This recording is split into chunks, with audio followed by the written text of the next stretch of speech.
अंतरिक्ष में एक बड़ी घटना हुई और उसने सभी का ध्यान खींच लिया। आमतौर पर इस तरह की घटनाओं में ही देखा जाता है कितना नुकसान होगा, क्या होगा, कैसे नहीं होगा। इतनी बड़ी ये टक्कर होने जा रही है, लेकिन इस घटना को लेकर कुछ अलग ही रोमांच दरअसल लोगों में नजर आया। नमस्कार, मैं ललित प्रजापति। एलन मस्क की कंपनी है स्पेस एक्स, चांद पर जाने वाली, अंतरिक्ष में जाने वाली। उसी स्पेस एक्स का एक रॉकेट चांद पर क्रैश हो गया है। दरअसल ये जो रॉकेट है पिछले करीब करीब 1 साल से अंतरिक्ष में भटक रहा था, ऐसे ही वेल्ला घूम रहा था। फिर पता चला कि ये सिर्फ घूमेगा नहीं, ये टकरा भी जाएगा, और उसके बाद से सबकी दिलचस्पी बढ़ गई। तो बुधवार को आखिरकार वो चांद से टकरा गया। स्पेस एक्स फाल्कन 9 इस रॉकेट का ये हिस्सा था। स्पेस एक्स के फाल्कन 9 रॉकेट का ये जो हिस्सा है, जब बुधवार को चंद्रमा से टकराया तो इसकी रफ्तार बताई जा रही है करीब करीब 8,690 किलोमीटर प्रति घंटे। हालांकि रफ्तार में थोड़ा इधर उधर भी हो सकता है, अलग अलग रिपोर्ट में अलग अलग बताया जा रहा है, लेकिन करीब करीब यही रफ्तार थी। वैज्ञानिकों ने भी इस घटना की पुष्टि कर दी है। इस टक्कर के बाद चंद्रमा की सतह से धूल और गैस का गुबार उठा। इसे दुनिया के कुछ सबसे शक्तिशाली टेलीस्कोप के जरिए रिकॉर्ड किया जा सका। हालांकि चंद्रमा की परिक्रमा कर रहे किसी भी अंतरिक्ष यान, चूंकि बहुत सारे सैटेलाइट इर्द गिर्द घूमते रहते हैं, लेकिन ऐसा संयोग नहीं बना और ये हो भी नहीं पाया कि कोई अंतरिक्ष यान इस टक्कर की कोई नजदीक की तस्वीर ले ले, एकदम क्लोजअप वाली कोई नहीं ले पाया है।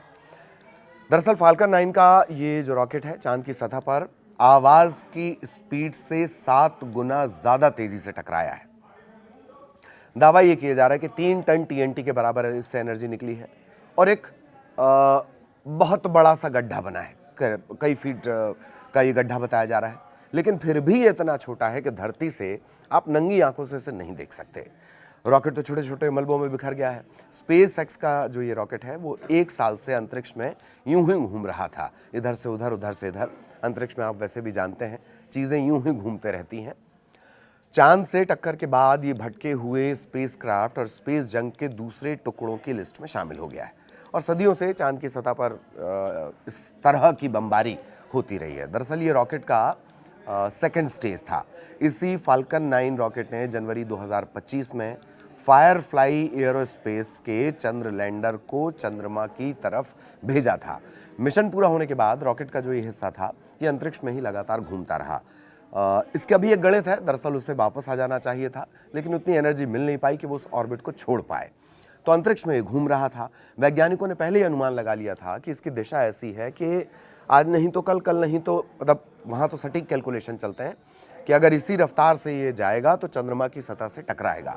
और इसीलिए दुनिया भर के खगोलविद जो हैं, वैज्ञानिक जो हैं, वो इस घटना पर लगातार नजर बनाए हुए थे। आखिरकार बुधवार को वो हो गया। रफ्तार, किस रफ्तार से टक्कर हुई इसको लेकर जैसे मैंने कहा कि अलग अलग हवाले इसके, अलग अलग रिकॉर्ड्स इसके दिए जा रहे हैं, लेकिन मोटा मोटी जो समाचार एजेंसियां हैं उनके मुताबिक रॉकेट का जो पहले वजन जान लीजिए, करीब करीब 4,000 किलोग्राम का ये इसका वजन था। एक बड़ी भारी बस, जो बड़ी वाली बस होती है, उसके साइज से इसकी तुलना की जा रही है। तो 4,000 किलोग्राम इसका वजन था और रफ्तार इसकी कोट की जा रही है 8,690 किलोमीटर प्रति घंटे की रफ्तार। इतनी तेज गति के कारण टक्कर शक्तिशाली थी। चंद्रमा की मिट्टी और धूल का एक बड़ा सा गुबार उठा और ये टकराया कहाँ पर है? चांद पे जाकर ये टकराया कहाँ पर है? तो ये जो टक्कर है चंद्रमा की टर्मिनेटर लाइन के पास हुई है। ये वो हिस्सा होता है जहां चंद्रमा का रोशनी वाला भाग और अंधेरे वाला भाग एक दूसरे से मिलते हैं। इसी वजह से टक्कर के बाद उठा जो धूल का गुबार है वो कुछ समय के लिए सूरज की रोशनी में चमकता भी नजर आया है। हालांकि पृथ्वी से इसे खुली आंखों से देख पाना पहले भी संभव नहीं था और यही वजह है कि कुछ एक तस्वीरें इसकी आई हैं, लेकिन वो बहुत शक्तिशाली टेलीस्कोप के जरिए लिए गई तस्वीरें हैं। देख पाने की कोई घटना नहीं हुई है और देखा जा भी नहीं सकता था। तो टक्कर के दौरान क्या हुआ? इस घटना को चिली स्थित परनाल वेधशाला में मौजूद यूरोपीय दक्षिणी वेधशाला के वेरी लार्ज टेलीस्कोप के जरिए रिकॉर्ड किया गया है। वैज्ञानिकों ने टक्कर के बाद करीब करीब 5 से 10 मिनट तक बने धूल और गैस के गुबार का अध्ययन भी किया है। ईएसओ के वैज्ञानिकों ने बताया कि टेलीस्कोप ने इस गुबार में सोडियम और लिथियम गैस के संकेत दर्ज किए हैं। इन संकेतों का अध्ययन किया जाएगा। वैज्ञानिक समझने की कोशिश कर रहे हैं कि टक्कर के बाद कौन कौन से तत्व, एलिमेंट्स बाहर निकले हैं और कितनी मात्रा में बाहर निकले हैं। अब एक सवाल उठ रहा है कि क्या जाकर यूं ही टकरा गया, घूम रहा था, चलो टकरा के आ जाए। क्या ये स्पेस एक्स की योजना का हिस्सा था ये जो टक्कर हुई है? तो स्पेस एक्स की तरफ से साफ कर दिया गया कि ये टक्कर किसी योजना का हिस्सा नहीं था। कंपनी के मुताबिक मिशन पूरा होने के बाद रॉकेट का ये जो हिस्सा है वो अंतरिक्ष में रह गया था। धीरे धीरे उसकी जो कक्षा होती है, जैसे वो राउंड लेते हैं, वो उनकी कक्षाएं हैं, वो उनकी क्लास है, जैसे आपकी क्लासेस हुआ करती हैं। तो धीरे धीरे अपनी कक्षा इसकी बदलती रही और इसी के चलते वो आखिरकार चंद्रमा से टकरा गया। वैज्ञानिकों का अनुमान ये था कि चंद्रमा के पश्चिमी किनारे पर स्थित आइंस्टीन क्रेटर के पास ये गिरेगा, जो पृथ्वी से आसानी से दिखाई नहीं देता, लेकिन ऐसा नहीं हुआ। अच्छा, ये भटकता क्यों रहा अंतरिक्ष में? रॉकेट का ये हिस्सा फाल्कन 9 का है। इसे स्पेस एक्स ने अमेरिका और जापान के मिशन के लिए लॉन्च किया था। दरअसल रॉकेट के इस हिस्से को धरती में वापस लौटने के लिए डिजाइन किया गया था, लेकिन ईंधन खत्म हुआ। ईंधन खत्म होने की वजह से उसे डी ऑर्बिट नहीं कराया जा सका। अब ये जो घटना हुई है इसे अलग अलग तरीके से देखा जा रहा है। भविष्य के अंतरिक्ष अभियानों और चंद्रमा से जुड़ी रिसर्च के लिए इसे बेहद महत्वपूर्ण भी बताया जा रहा है। चंद्रमा की सतह को कैसे ये महत्वपूर्ण है, कुछ पॉइंट्स में समझ लीजिए कि चंद्रमा की जो सतह है उसे समझने में मदद मिलेगी। वैज्ञानिक इस चक्कर से बने गड्ढे, उड़ी हुई धूल और चट्टान का अध्ययन करेंगे। अनुमान है कि इस चक्कर के बाद करीब करीब 60 फीट चौड़ा और 12 फीट गहरा गड्ढा बन सकता है।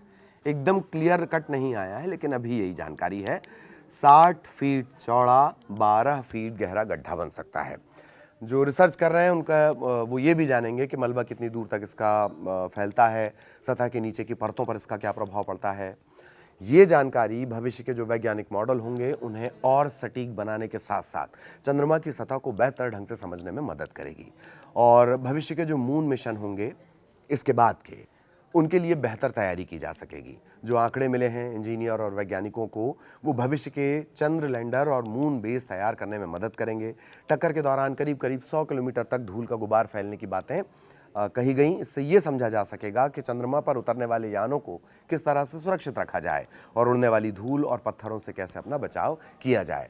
वैज्ञानिक चंद्रमा के भीतर होने वाले कंपन का भी अध्ययन करेंगे। चंद्रमा के इतिहास से जुड़ी जानकारियां मिलने का दावा किया जा रहा है। विशेषज्ञों का मानना यह है कि टक्कर के दौरान सतह के नीचे का पदार्थ बाहर आने के बाद चंद्रमा की जो भू संरचना है उसके बारे में भी कोई जानकारी, ठोस जानकारी, बेहतर जानकारी मिल सकती है।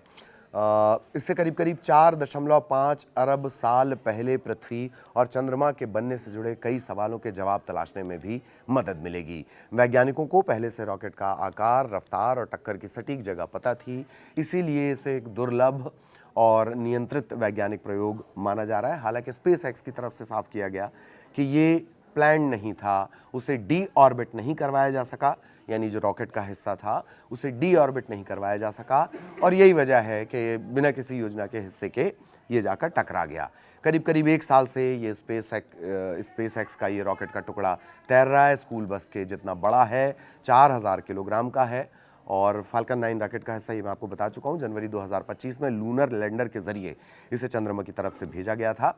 और उसके बाद से लैंडर के टकराने के बाद से स्पेस एक्स का जो ये रॉकेट है, लैंडर को लॉन्च करने के बाद से स्पेस एक्स का ये रॉकेट घूम रहा था और अब ये चांद की सतह से टकराया है, जिसके बाद ये तमाम बातें कही जा रही हैं, कुछ बेहतरी की बातें की जा रही हैं अंतरिक्ष विज्ञान के क्षेत्र में। क्या कुछ इसके अपडेट आते हैं गति को लेकर, जानकारियों को लेकर, तत्वों को लेकर, चंद्रमा की सतह को लेकर, वो भी आगे हम आप तक पहुंचाएंगे। इस वीडियो को देखने के लिए धन्यवाद। नमस्कार।